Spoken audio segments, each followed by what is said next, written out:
ஒவ்வொரு குழந்தையிடமும் சிறப்பாக இருக்கும் திறமைகளை கண்டறிந்து அதற்கேற்ப அவற்றை சிறந்தவர்களாக அதன் போக்கிலேயே விட்டு வளர்க்க வேண்டும் என்னும் பாடத்தை பெற்றோருக்கும் ஆசிரியர்களுக்கும் சொல்லி அழகாக வந்திருக்கும் படம்தான் பசங்க 2.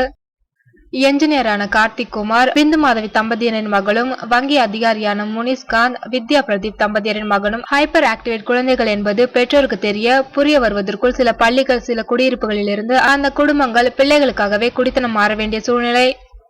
இந்நிலையில் அதுவரை சென்னையில் இருந்தும் ஒன்றுக்கு ஒன்று சம்பந்தமில்லாத இரு குடும்பங்களும் தாம்பரம் அருகே ஒரு குடியிருப்புக்கும் குழந்தைகளிடம் ஒரே பள்ளிக்கூடத்திலும் சேர்கின்றனர். கொஞ்ச நாளில் இந்த குழந்தைகளின் சுட்டி குட்டி குறும்புத்தனங்களால் அந்த குடியிருப்பிலும் இரு குடும்பத்திற்கும் கெட்ட பெயர். இதன் பிறகும் பொறுத்து கொள்ள முடியாது என வெகுண்டெழும் இரு பிள்ளைகளின் பெற்றோரும் இரு குழந்தைகளையும் அந்த ஸ்கூல் ஹாஸ்டலில் போட்டுவிடுகின்றனர்.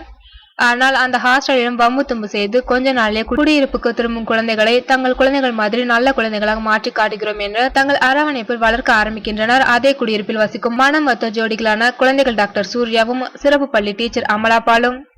சூர்யா அமலபால் ஜோடியின் எண்ணம் ஈடேறியதா? கார்த்திக் குமார், முனிஸ்காந்த் குடும்பங்கள் குழந்தைகள் சந்தோஷத்தில் திளைத்ததா என்னும் கேள்விகளுக்கு வித்தியாசமாகவும் விறுவிறுப்பாகவும் பதில் சொல்லியிருக்கிறது இயக்குனர் பாண்டியராஜன் பசங்க 2 படத்தின் மீதி கதை.